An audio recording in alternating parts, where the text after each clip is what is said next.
Hello! Hello and good afternoon, Wonder VA. So, my name is Glenna, I am Clarice, and welcome to our free weekly webinar. brought to you by Vein Philippines. Hello, guys. Kamusta kayong lahat? Ako Kamusta ka, muna ang Clarice? carry naman. Ako ang muna ang replacement niyo for today. Yes, so si Clarice ang aking partner for today's video.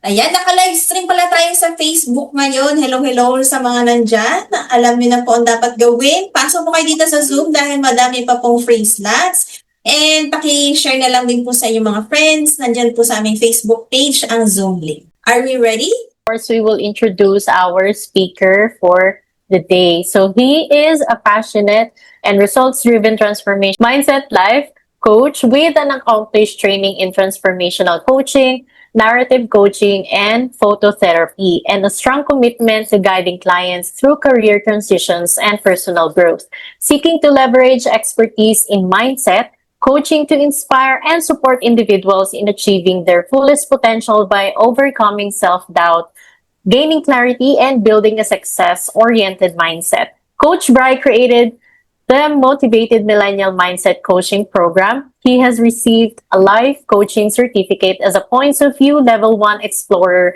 certified coach and is currently working as a virtual menus transcriber for Workflow Incorporated. So let's welcome Coach Brian Christopher. Hello, Coach. Nandiyan po ba kayo?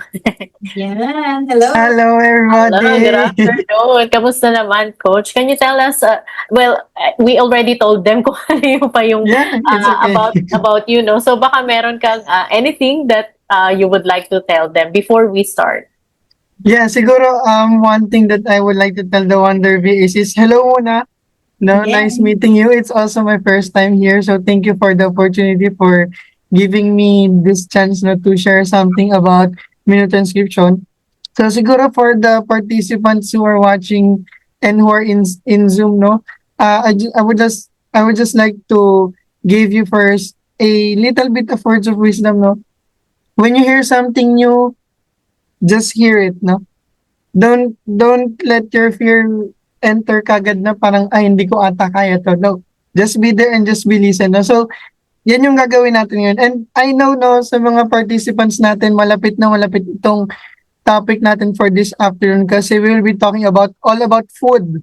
No, so sino bang hindi may gusto ng pagkain? No, lahat tayo gusto Yeah. natin ng pagkain. Yay! So, guys, may kita sa pagkain, no? Hindi lang tayo nabubusog ng pagkain but we will be able to nourish also our income, no, and our things to do for this afternoon. So without further ado na, I'll turn the floor na to our host, and later you'll be learning a lot of things about minute Oo, yung transcription. about naman sa background ni Coach Brian, masasama niya yun sa discussion at the first ng kanyang slide. So the floor is yours na, Brian. Take it over. I think much. So sige, so let me share my screen. So I hope you can view my screen right now and I'm loud and clear on your end. No? Yeah. So yeah, this my topic for this afternoon is about the art of menu transcription, a VA's guide for food menu data structuring. No? So this afternoon, no, I'll be giving you a glimpse of how really menu food transcription is on kung paano siya ginagawa, no? And if this is your first time to hear about it, I hope I'll be able to learn or I'll be able to give you something that you can learn based on my experience as a VA for food menu transcription for almost a year na rin, no?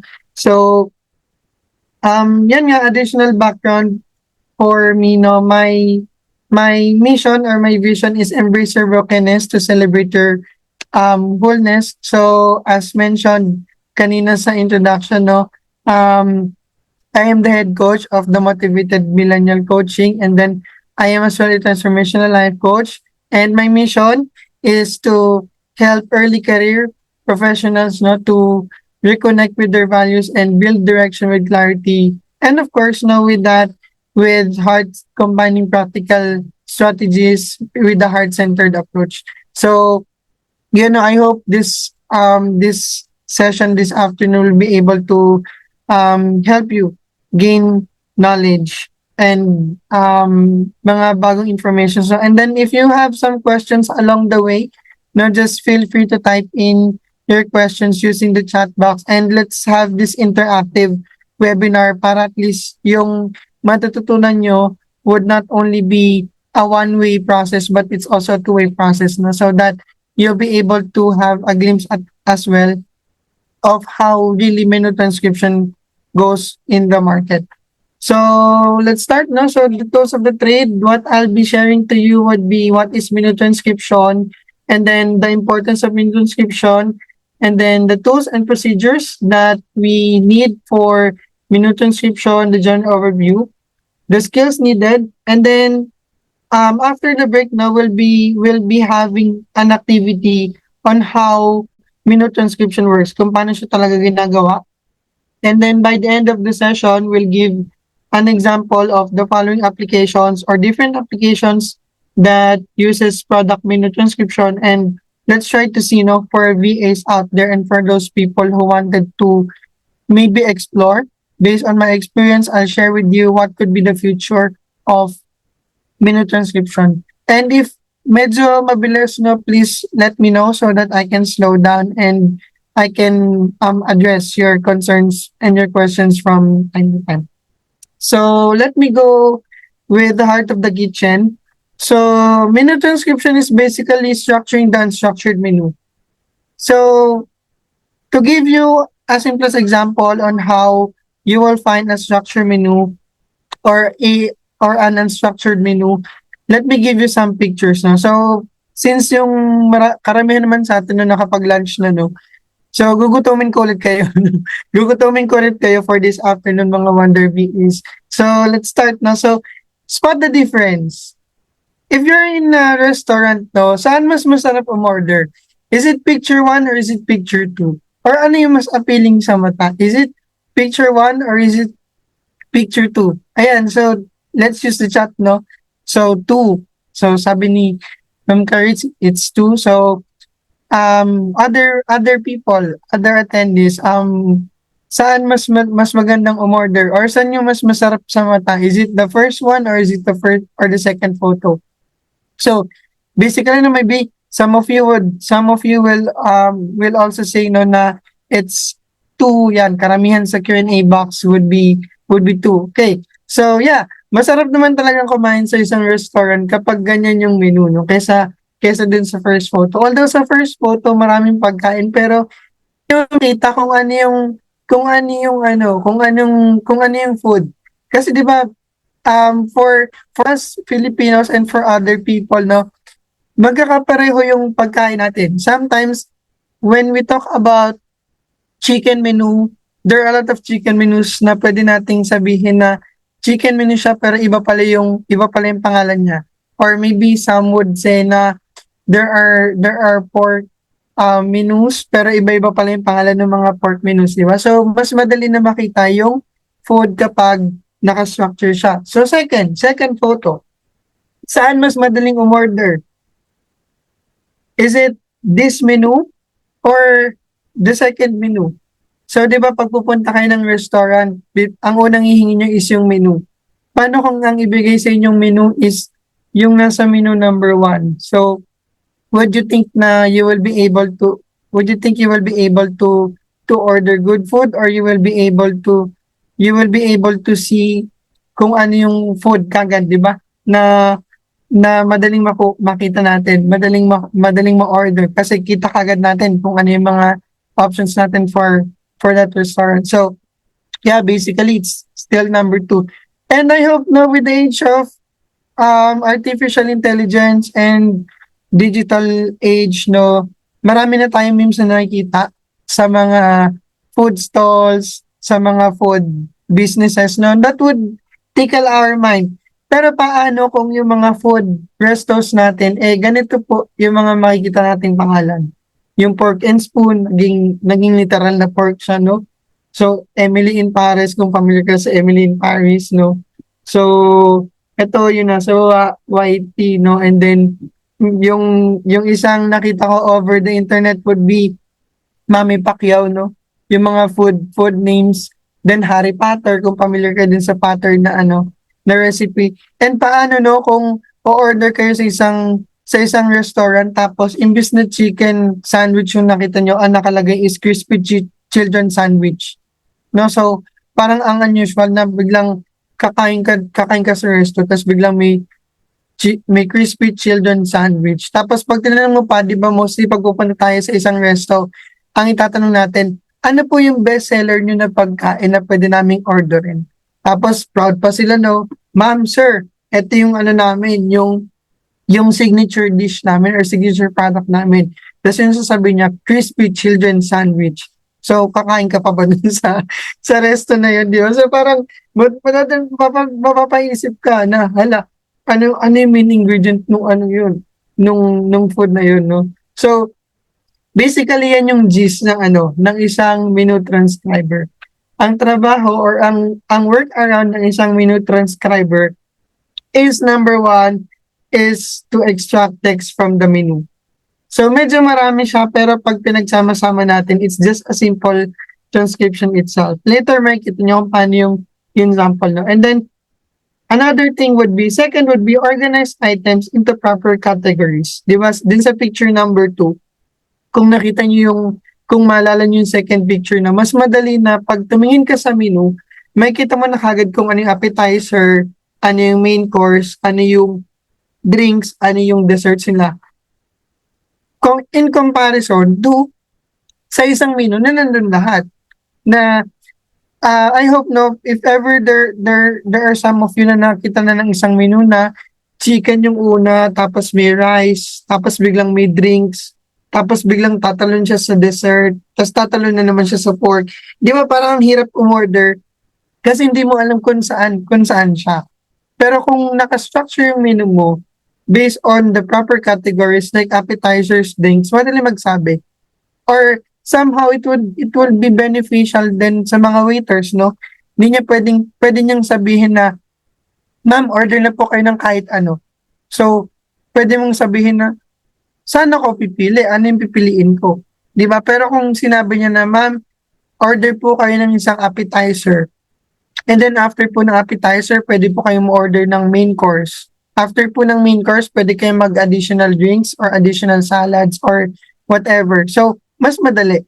Di ba? Mas madali nating makita yung orderin nating food. And then third core task of a menu transcriber is to clean up formatting for consistency.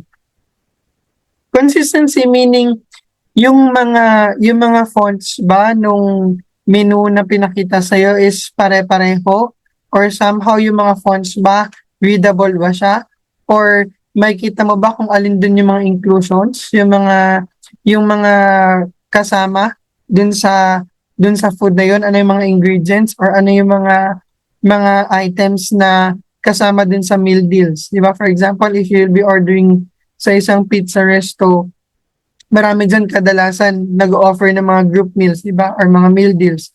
So, madali bang makita yung mga inclusion na yun. I may be speaking, no, technical terms, pero somehow, we all know na we have experience sa pag-order ng food and sa pagtingin ng mga food menu. So, maybe this is something that we can look into it in a simple manner din. So, correct obvious errors. Yun nga, di ba, yung kanina, no, yung crispy children sandwich, no, pwede yun maging crispy chicken sandwich, di ba? So, correct obvious errors. Kasi, if ever that you will be building a restaurant, tapos mali-mali yung mga nakalagay doon na spelling ng items or hindi maintindihan yung items kung ano ba to, di ba, parang it will affect your service, it will affect your identity as a person or as a businessman who is into food businesses. Lalo na, di ba, pagkain, hindi lang natin kasi tinitingnan kagad kung ano yung ingredients ng pagkain eh. Di ba? Say for example, may marinig ka lang dyan na sabi natin crispy chicken sandwich with cheese and mozzarella and other cheese inclusions. So di ba yung titignan natin kagad na na madaling makita natin, okay, eto yung mga ingredients niya. Pero paano kung vague? Paano kung vague yung pangalan ng item? So, ma-appreciate mo ba yung pagkain? Parang magkakaroon ka ba ng idea kagad kung ano yung nandun sa pagkain na yun? Kung mali yung spelling or hindi mo maintindihan yung ano, yung essence, no? Yung essence nung item kasi hindi mo makuha kung ano yung tamang word niya, di ba? Say for example, a particular example that I can give is yung pag-boom ng or yung paglago no ng samgyeopsal business here in the Philippines and other food industries, no. If we will try to see, samgyeopsal is something like related sa mga Pilipino kasi we have our own barbecues, no. We have our own barbecues, we have our own things or tasks na mga pwede nating puntahan. Pero bakit parang naging patok yung samgyeopsal sa ating mga Pilipino? Kasi it's a foreign team of food business. No, saan ka makakita na, say for example, meron naman sa atin, say for example, yung mga Yakimix natin, di ba? Although that's a international food menu, meron pa rin siyang kapareho sa atin. Or let's say for example, a Filipino cuisine in particular offers same format as samgyeopsal din na pwede ka mag-ihaw ng mga pagkain na raw, 'di ba? But why did samgyeopsal somehow had a place in the Filipino culture? Kasi yung mga pangalan niya, 'di ba yung mga pangalan, kahit sabihin mo na simple salt and pepper beef lang yan, biglang iba pala sa kanila, no? Iba pala yung ano, yung name or yung simple radish pickles nila, 'di ba? Somehow pwede nating sabihin na may pipino naman kami. Pero somehow yung mas maging appealing yung pickled radish kasi somehow hindi normal or hindi usual sa culture nating mga Pilipino na nakakarinig ng mga ganun, no? Ng mga ganong stuff. Pero kung sabihin natin na yung mga names nun is gamitin nila yung Korean term talaga ng mga pickled radish, baka hindi sila nag-click sa taste buds natin, if I may say, ng mga Pilipino kasi hindi natin alam kung ano talaga yung ingredient nun. Kaya some of them would opt to place on their menu yung mga English translation no nung mga food items nila, 'di ba? Say for example, yung example for na is yung beef bulgogi, 'di ba? If a person would hear bulgogi the first time, biglang mapapatanong siya, ano nga ba yung bulgogi sa food terms. Kaya 'di ba yung ibang resto would place there na beef bulgogi and then these are the ingredients. Sabi natin na say for example, thin slice of pork and then a sauce and then something like a little bit of spice. So part of it would be the work of the task, no, the task of a menu transcriber to really correct obvious errors. And even dun sa title name pa lang or dun sa item name pa lang, it's obviously a error kapag meron ng misspelling or hindi maintindihan yung description, no? So, yun nga, another thing would be yung interpret layout in connection to that, no? Kung saang item description siya belong, kung saang food category siya belong, and then follow client formatting rules or template requirements. As much as possible na I want to share with you yung isang guide na ginagamit namin, but I was instructed by my pod leader, no, yung parang team leader namin not to share it muna kasi it's a company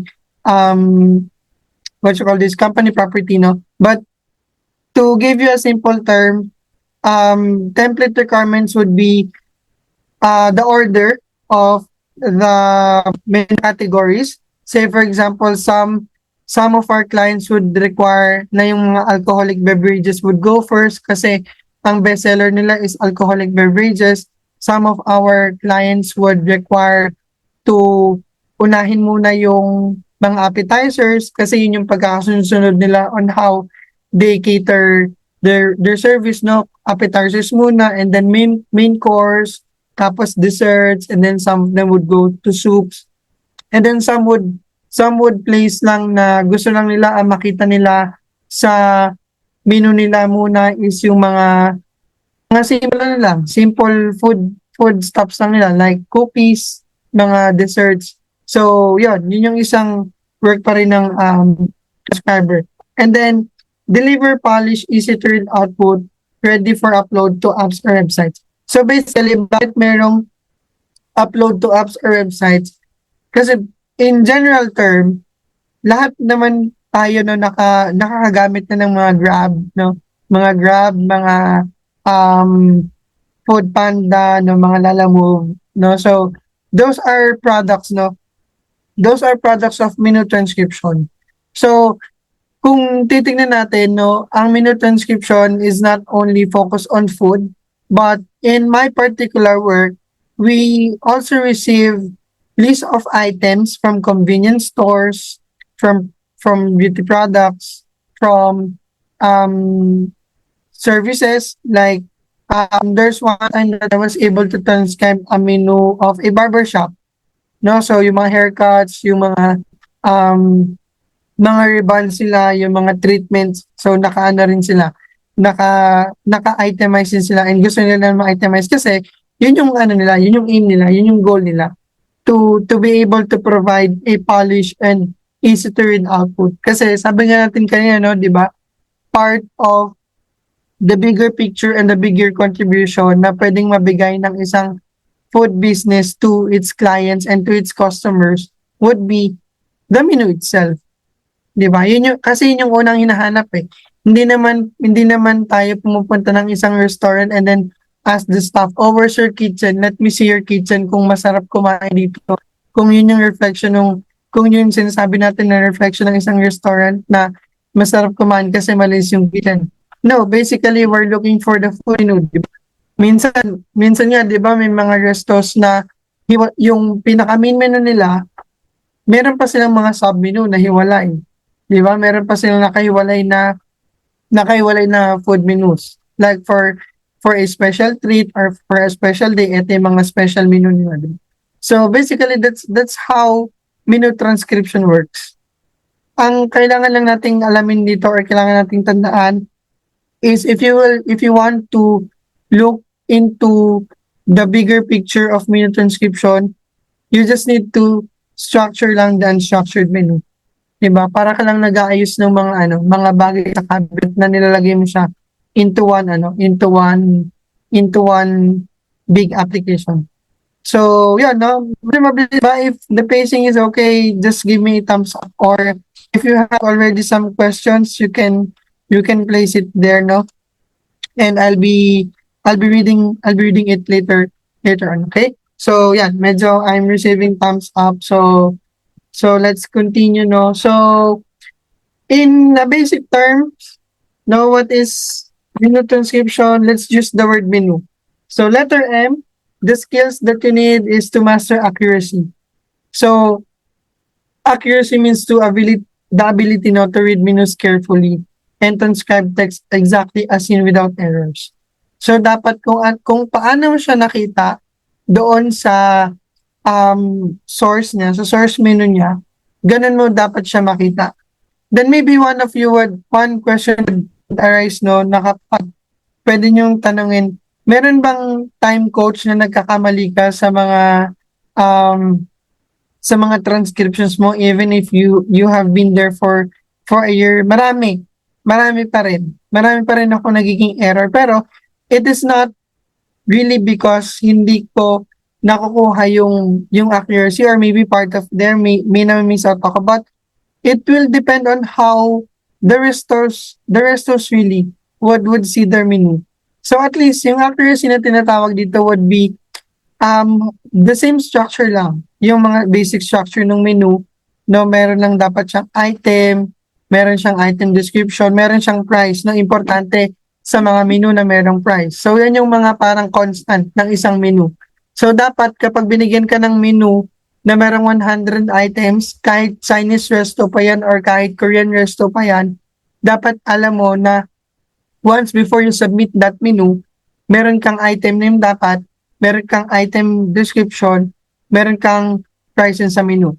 So, isa lang yung mawala dyan, it will somehow fall into your markdown for accuracy. Kasi parang yan na yung yan na yung tinatawag natin na common sense na dapat makita sa isang menu. And then letter E, so extract information clearly.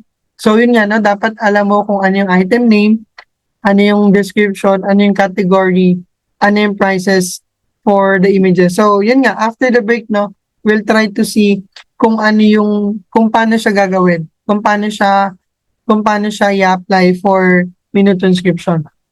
And then letter N, so need formatting. It means that you will be able to organize, no, yung text na nakuha mo from that menu into a clean, consistent, and professional formatting. No?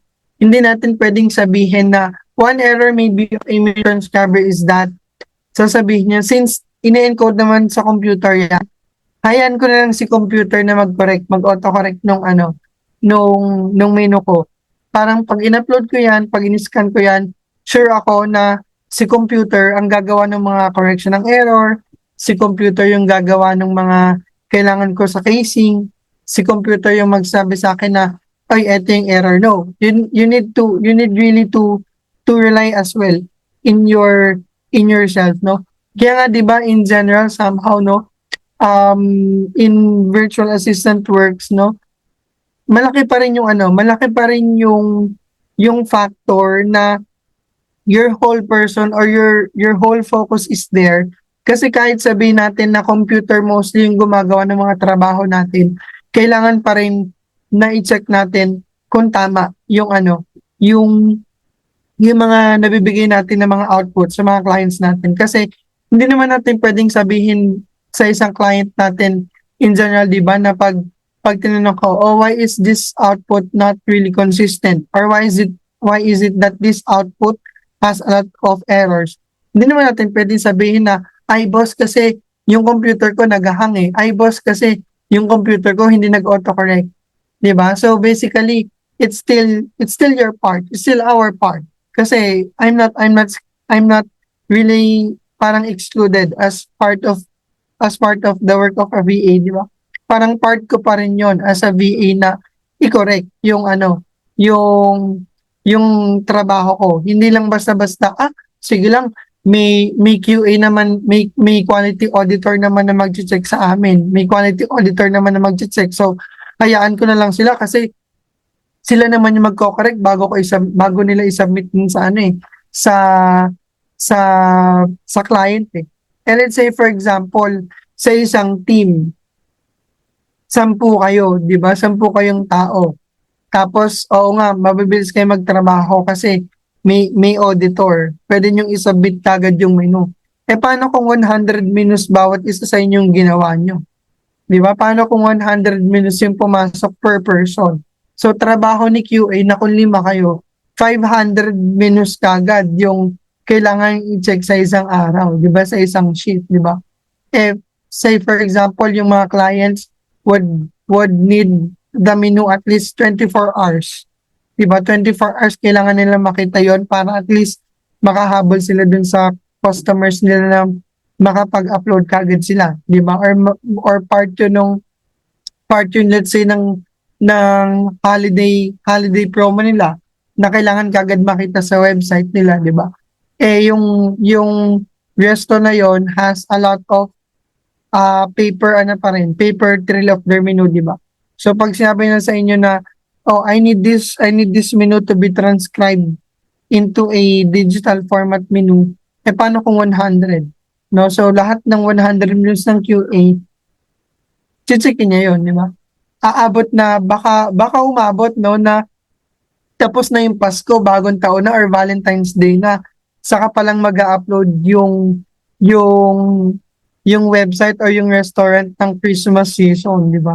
Wala naman sa ating post Christmas celebration menu. 'Di ba? Ang laging habol ng mga customer or mga clients is New Year menu. So kailangan New Year countdown. So kailangan may New Year menu ako.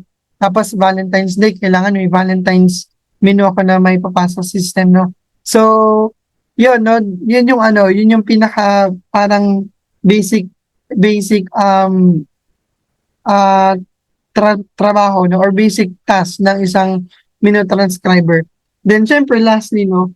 Understand the menu structure. Hindi lang basta-basta mo titingnan yung menu na kapag alam mo na yung menu mo, say for example, yung menu ni yung yung menu ni Mang Inasal, no? Yung menu ni Mang Inasal, pareho lang siya ng chicken, pareho lang siya ng may dessert, pareho siya ng drinks. Tapos biglang ang next menu mo would be yung menu naman ni menu ni Jollibee, yung pumasok. So, tingin niyo ba pareho yung menu ni Mang Inasal sa menu ni Jollibee? 'Di ba? Lalabas ba yung let's say yung grilled pecho kay Jollibee? 'Di ba hindi naman? 'Di ba wala namang grilled item or food item si Jollibee for that, 'di ba? So, kailangan maging clear pa rin sa ating instruction ng menu. Wag lang basta-basta tayo magta-transcribe ng isang menu. So, siguro ito yung process, no? How to identify or how to transcribe a menu. Maybe basically this is for 10 minutes, pero for a basic menu lang siguro this will be for 10 minutes. Pero for some complex menus, like say for example, there are restos na magre-require, say for example, pizza items, and then dun sa website nila gusto nila makita na kapag nag-click ka ng isang certain size ng pizza items, lalabas yung mga toppings na pwedeng i-add. Pero yung toppings na yun would have a different price from a different size. Now, say for example, yung isang pizza merong small, medium, large, and then although pare-pareho yung structure nung menu, nung toppings, you will just assume lang na, sige, pare-pareho lang naman silang toppings. Ang mangyayari niyan, ang fall down niyan or ang backlog niyan would be malulugi si customer or malulugi si client. Kasi say for example, if you will be a happy-go-lucky transcriber, there will come a time na hindi mapansin ni QA yung error dun sa menu. Pwedeng mangyari na yung $100 or 100 pesos na food item ni customer or ni client would have been transcribed as 50 pesos. Tapos pag nagpe-paper trail sila or nagte-transaction trail sila dun sa kita ng menu na yon, sasabihin na bakit parang yung certain food na item na to 100 pesos pero 100 pesos yung lagay natin sa online pero hindi siya umaabot ng target market natin. Ang pala, yung transcriber is 50 pesos lang. So meaning, bawat order ni customer dun sa app or dun sa website nila, ang nakukuha lang lagi is 50 pesos lang. 'Di ba? So basically yan yung isang big no-no sa isang transcriber. And even in a real 'di ba? Real situation naman, no, na pag umorder ka, 'di ba? Parang ang titingnan mo is kung ano muna yung mas mura. Mas mura dun sa menu or ano yung mas maayos na ma-order dun sa menu, no? So step 2 would be you need to extract the data and then identify the categories needed. Fourth would be yung formatting of the data. And then 5 is to organize the items properly and then review the accuracy, and then last would be deliver the final structured output. So basically, lahat ng steps niya, madali lang siyang tignan, no? Ang rule of the game is mastery lang. Mastery and then accuracy. No, and then syempre yung review, kasi sabi ko nga kanina, no, nag-iiba-iba yung structure ng mga menu. Nag-iiba-iba yung structure ng mga food items. So basically hindi mo talaga pwedeng gawin siya as a happy-go-lucky transcriber. So, yun, proceeding, no? Yeah, let's have a break, no, for some questions, and then pagbalik natin ng break, no, let's try to have an exercise kung paano natin ma-identify yung yung mga menu. So, basically, no, if there are initial questions na gusto nyong tanungin, you can feel free to use the Q&A box, or if you want to clarify something, no, you can use our Q&A chat box. No, so later after the break, no, I'll try to let you see kung paano mag-analyze ng isang menu. Kung paano natin siya makikita, kung paano natin siya matatranscribe as a good menu na pwede nating isend to the menus. Okay? I have given you some practical tips on how to describe or how to transcribe a menu. Ngayon naman, ituturo ko sa inyo kung paano magbasa talaga ng isang menu para pag tinanong kayo ng isang menu transcriber, or a let's say a company that offers menu transcription, at least alam niyo na kung paano magbasa ng menu. Pero the answers will be coming from you as well, di ba? Kasi we have all experience naman on ordering food, di ba? Sabi ko nga, we have an experience on ordering food. So, tingnan natin kung ano yung mga parts ng menu. So, sige, basically, if you will try to see this menu of Starbucks, no, although hindi siya talaga pinaka menu ng Starbucks, no. There are let's say for example, let's focus on one category. Ito, yung espresso and coffee. So, use the Q&A box, no, to tell me kung ano sa tingin niyo yung category name nung menu. Saan niyo makikita yung category name? Or what particular item is the category name inside the menu? So, saan niyo siya makikita? Ayun, sabi ni Justine. So, the header with big name for espresso and coffee or the espresso beverages. So, tama, no? Tama yung first, yung first sentence mo, no? So, yeah, and also this one, no? So, espresso and coffee is the category, and then espresso beverages is also a category of that coffee. Kasi di ba pag umorder ka ng coffee, hindi ka naman order talaga ng isang coffee lang.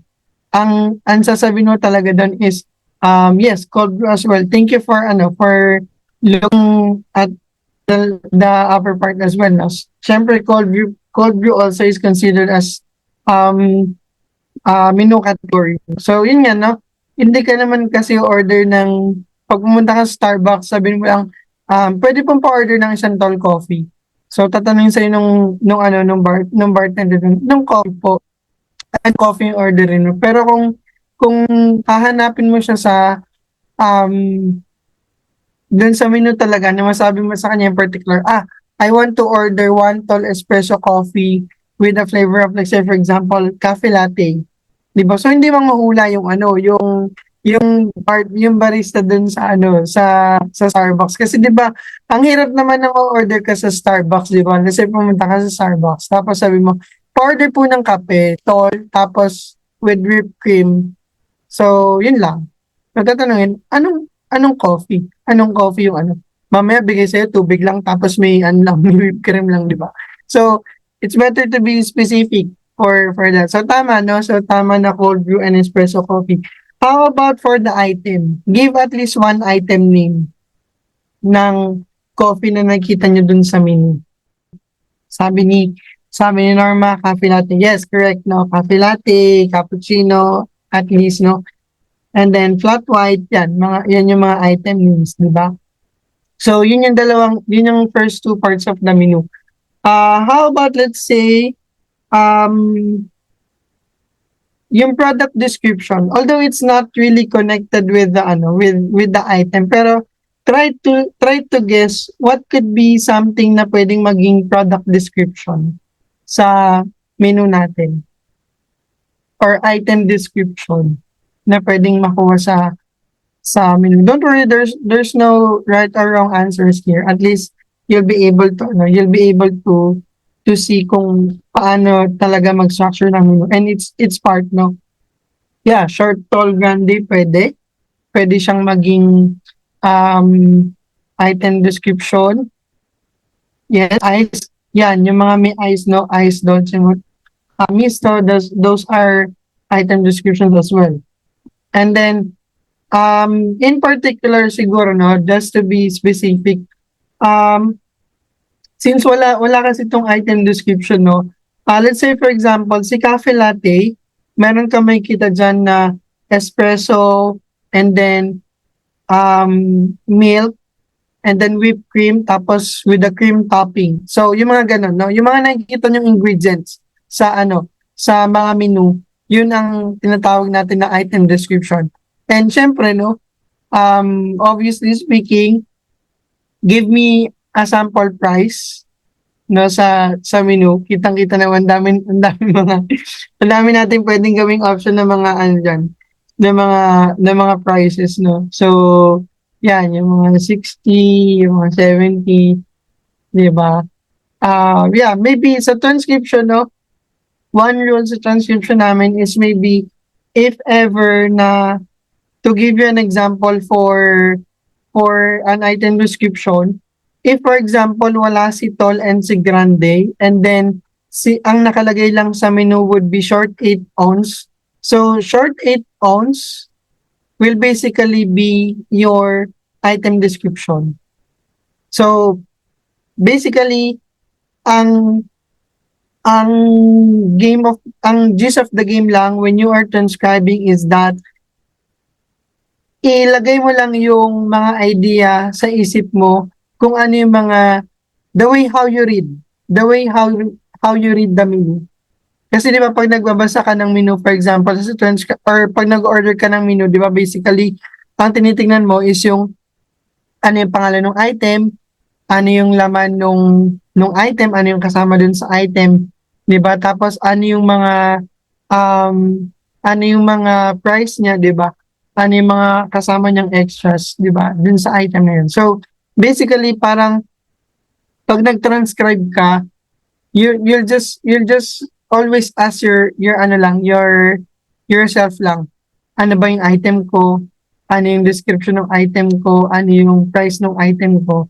So ganun lang yung pagmaster. And then another rule is if you have the style guide, yung sinabi ko nga kanina na bawat client meron silang sari-sariling style na gustong gawin or gustong makita sa menu nila. You don't need to memorize yung style nila, but you just need to be familiar kung ano lang yung mga rules nila or guidelines. Kasi say for example, sa work namin as a menu transcriber or sa niche namin sa menu transcriber, merong mga client na would require na, let's say for example, yung cafe latte na 8 ounce, may ibang mga client na gusto nila na yung 8 ounce katabi ng item name. Meron naman pinapalagay lang na kapag short 8 ounce lang, nandun sa item description. Meron naman nakapag say for example, kailangan mo siyang itag as alcoholic drink. So meron ganon, may mga ganong clients na nagpapalagay ng mga style guide. So if for example you will memorize yung whole style guide, time will come na magbabago yun. Mag-update yun. Kasi there will come a time that the clients would send at least minimal sections of updates sa style guide. Tapos malalaman na lang namin yon kapag na-flag kami ng mga mga operations manager namin or yung mga nasa operations na team, we have another updates, no? We have an update for our client. Ito yung mga kailangan nila. No, so yun yung mga kailangan tandaan. So basically I was able to see two questions, no, before or during the break, no. So maybe I'll just try to answer that one, and maybe if there are some other questions, just feel free lang to send them on the Q&A box, and then I'll be answering that before we end the program or before we end the webinar. So yung isang question na nakita ko kanina was, let me see give me a minute or two. Ito, I hope it's okay to mention the name, no? So from Christina, sabi niya, accountable po ba si VA pag nagkamali ng transcribe na price? Ibabawas ba yun sa compensation niya? No po. Hindi siya ibabawas sa compensation. Ang mangyayari lang is that yung QAs, no, yung mga quality auditor, will tag that particular transcriber kapag mali siya, but it will fall into the performance rate of the VA or the minute transcriber. So meaning sa minute transcription kasi we have we have basically two kinds of error, no? Yung critical error and non-critical error. To differentiate the two, critical errors are those errors na would really greatly affect yung business. Say yung item name, may mali sa item name, tapos merong mali sa item description, may kulang na ingredient. On top of that, no, sa kulang sa ingredient, say for example, part of the menu would have allergens. 'Di ba? Say for example, yung mga food natin, 'di ba? May mga nut content, merong mga dairy products, merong mga vegan, no, merong mga vegan ingredients yun, no. So, it's also the task of the transcriber to properly tag those items. Kasi it will somehow affect, no, yung business per se. Kasi say for example, since online siya, no, tapos may nag-order, pero yung in-order pa lang niya food as an allergen or allergic siya sa nuts. Say for example, allergic siya sa say alcoholic drinks, no. So ang babalikan yan is not the transcriber itself, but the resto itself. No, so basically yun, kailangan part yun ng critical error. And syempre, part din siguro ng isang example ng critical error is kapag kulang-kulang yung items mo. Say for example, in this menu, di ba, may cold brew siya. Tapos hindi mo na-encode yung vanilla sweet cream cold brew dun sa item. So pag naghanap si customer particularly nung particular drink na yon, tapos wala pala siya dun sa sa version ng transcribed menu, malaking pa rin yan. It will create an impact dun sa pa rin, sa sales nung resto. So to answer the question if the price will be deducted from the transcriber's compensation, hindi siya i-deduct. Okay? So, and then the other question would be, for foreign clients or customers, are they strict in highlighting allergens sa menu? Not necessarily they are strict. Basta nandun lang basta nandun lang sa menu talaga dapat yung mga allergens. Hindi naman sila yung ko-contact na dapat nandito lang din. Or maybe if they are strict in a sense na dapat nakatag yung items, if that would be the question, then sila strict kasi specifically nakalagay yun sa style guide nila. Na say for example, if there are alcoholic drinks, you need to tag them as alcoholic. If there are items na merong nuts na kasama dun sa item, kailangan mo pa rin siyang kailangan mo pa rin siyang itag. Both for POS and catalog menu. So, some of the um clients will use also yung version ng menu into their catalog menu, and then at the same time use it also as POS menu. Kasi what they will get there is the advantage of mas clear na yung paghahanap ng items sa isang menu pag naka-structure na yung menu. Okay? So, yun. So, maybe I'll take this one and then let's continue para at least if the other questions para tuloy-tuloy din later, no? So, question po ulit. Do we align the menu transcription with the client's POS and catalog menus, or do we follow a specific outline process or guidelines? Both. Both po. For Sheena, it's both, no? You will align the customer's catalog menu, and as well as we follow the specific outline and process of the menu as well. So both siya. Kasi hindi pwede na may tatanggalin kang isang item din sa catalog ni client, and hindi rin pwede na magdagdag ka ng isang item sa menu. So basically, pag nagtatranscribe kami, laging magkatabi yan. Yung source nung resto o yung resto website, and then the other one would be yung tool na ginagamit namin for menu transcription. Okay? So, yun, hopefully with this small activity, no, you were able to see the glimpse, no, kung paano mag menu transcription.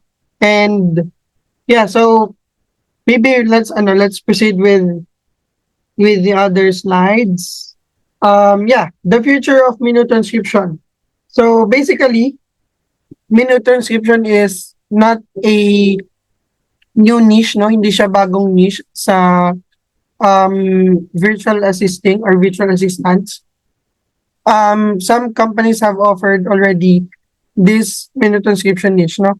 So let's try to see kung ano yung future niya ng menu transcription, no? So the movement towards automation and AI support, no? So basically yung future one of the future of menu transcription is that yung mga computers will be able to do their part without removing the need for human interaction.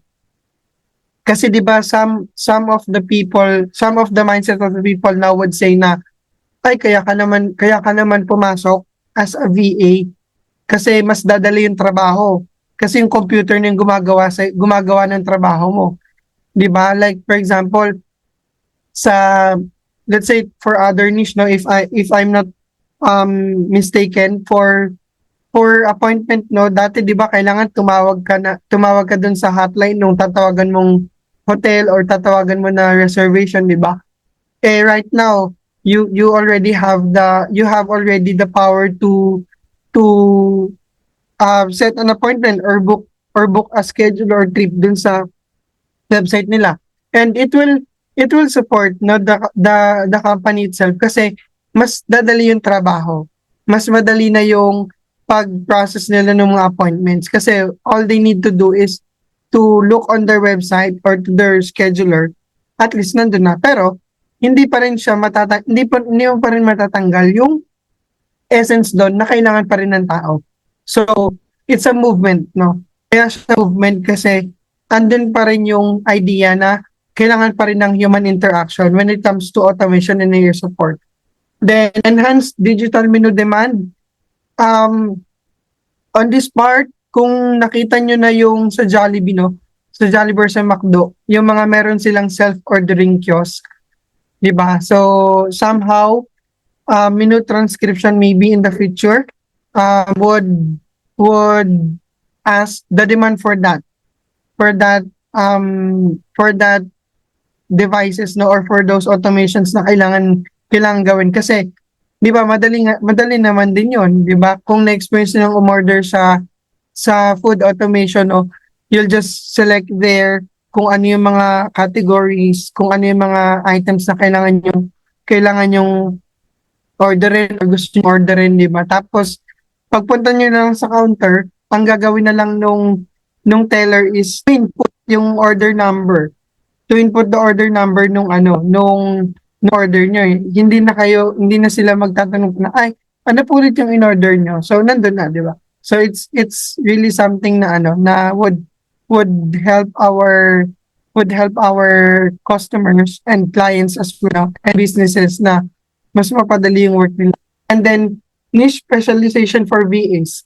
So, yun nga, no? A part of the many niche na pwede nating aralin, I'm not excluding myself kasi I want also to have as a learning process on how to really find a niche in VA, no? It's a specialization, no?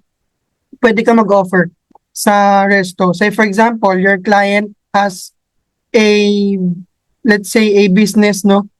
Pwede mo rin sabihin sa kanya na, can I offer you something else na would help your business, no?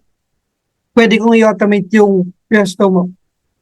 And then, unified standards and formatting system.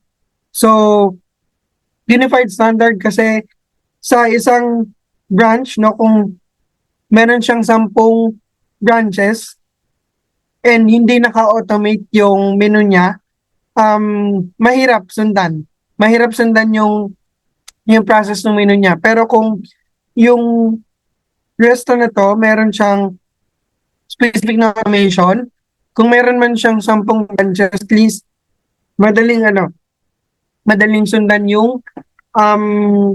yung process nila on how to order menus. So that's I think the future of menu transcriptions. So the applications of menu transcriptions, some of us familiar na sa atin, and then yun nga kanina, no, during the game, yun na rin yung somehow applications yun, no. Food Panda is one, no. Some of the restos would ask transcribers to transcribe their menu in order to have their resto menus to be placed in Food Panda. So last Mart, so yung supermarkets, no, Bookie.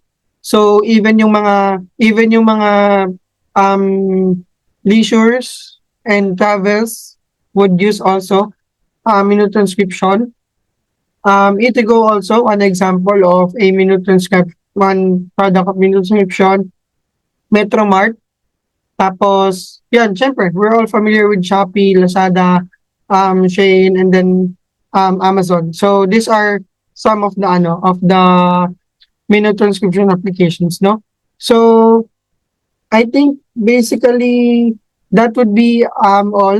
And I do apologize for the last part kasi medyo hindi sumasabay yung aking best friend na thought. But I hope I was able to share something, no? So if there are other questions, no, feel free to again use the Q&A box, no, para at least we can answer that. But basically that's what I wanted to share with you. And maybe while waiting for some questions, no, I was asked also not to give at least a words of wisdom for the VAs, no, and Wonder VAs. Ang sinasabi ko lang mostly din sa mga nagiging clients ko sa life coaching, if ever that would be my departure ground, is number one is no one will believe in yourself except you. No one will believe in yourself except you. Kasi mostly, yan din yung naging struggle ko dati. That would be the first tip, no? No one will believe in yourself except you. Kasi kahit sabihin mo na sobrang laki na nung mga napag-aralan mo, or you were able to graduate in the most prestigious university, or you you have received training for the best from the best VAs around the world, pero kung hindi mo paniniwalaan yung sarili mo na kaya mo, you won't be able to move. And then second would be trust yourself, no? Trust yourself. You have the skills already. You have the ways and means to trust yourself. And you just need to you just need to really give that trust to yourself. And then lastly, no, ang iniwan ko laging message whenever I am giving webinars and sharings sa mga coaching sessions ko is yung shinare ko na philosophy ko kanina is to embrace your brokenness, to celebrate your wholeness, no. Embrace your brokenness. VA, I know. I have also experience in applying, no. I have also friends who are applying for BA as well, and then some of them would be a little bit broken, no? Kasi sabihin na, ang tagal-tagal ko nang nag-apply, ang tagal-tagal ko nang nagsasubmit, ang dami-dami ko ng mga skill sets, pero bakit hindi ako matanggap? So, ang mangyayari is that they will try to divert it into yourself. Maybe kasi hindi talaga ako magaling. Maybe kasi hindi rin talaga ako okay as a VA for this job. So, basically, if you will embrace that brokenness, you will be able to celebrate your wholeness. Kasi mabubuo ka kapag nadurog ka, di ba? Yun yung sinasabi ko sa mga sa mga coaches ko. Hindi ka mabubuo muna kung hindi ka madudurog muna. You will not be able to learn something else if you didn't go through a process of growing. No, so yun. So siguro yun yung mga tips na mabibigay ko sa inyo mga Wonder VAs. And hopefully it could also be a self-statement na rin sa akin for trusting, no, for trusting everyone in whatever things that I need to do. Yes po, feel free to connect with me po as well. No, nabanggit na rin yung Vim. Feel free to connect with me as well for lifebossofficial@gmail.com. And then for my coaching programs po, you can visit coachbrianreyes.wordpress.com. Okay? So, yun lang naman po, no? I hope I was able to share something for you this afternoon. And for any questions and connections, just let me know lang and feel free to connect with me. So, thank you po and have a blessed afternoon. Thank you so much, Brian. Ayan. Palakpakan naman natin at bigyan natin siya ng mixed reactions naman dyan. Heart, applause, ayan, for celebration. Ayan. Daming questions na kanina ay nasagot na rin naman niya. And for the attendance link, na-send ko na po dito sa Q&A tab. Please start to fill that out and meron lang po kayo within this day para hindi po ma-close yung form na yan. Okay? So, for us to share or promote our social media, we have Clarice. So we have our official and only Instagram, YouTube, Facebook, Facebook group, TikTok, ano pa ba? LinkedIn. So ayun, actually madami tayong ano ba tawag doon? Fake accounts on different platforms. So yan lang po yung ating social media pages. So make sure na i-follow lang ninyo yung official and legit social media pages namin. And pag nanghihingi na yan ng pera sa inyo, it means hindi siya legit. So, lagi nyo tatandaan, pag nag-a-apply kayo ng work, kayo yung babayaran, hindi kayo yung magbabayad para mag-work. Okay? Tama. At saka wala kaming Telegram account ha. Ito lang yung mga shinare ko sa inyo ng mga social platforms namin na legit. And yun yung kapag may mga pera-pera na wala po kaming ganun. Okay? Ayan. So, guys, meron pa rin tayong webinar next week. Same time, same place. So, abangan nyo lamang sa aming Facebook page kung ano yung magiging topic and kung ano yung magiging date. Okay? So, see you again. Paalam sa inyong lahat. Thank you, Coach Brian. Thank you. Bye-bye.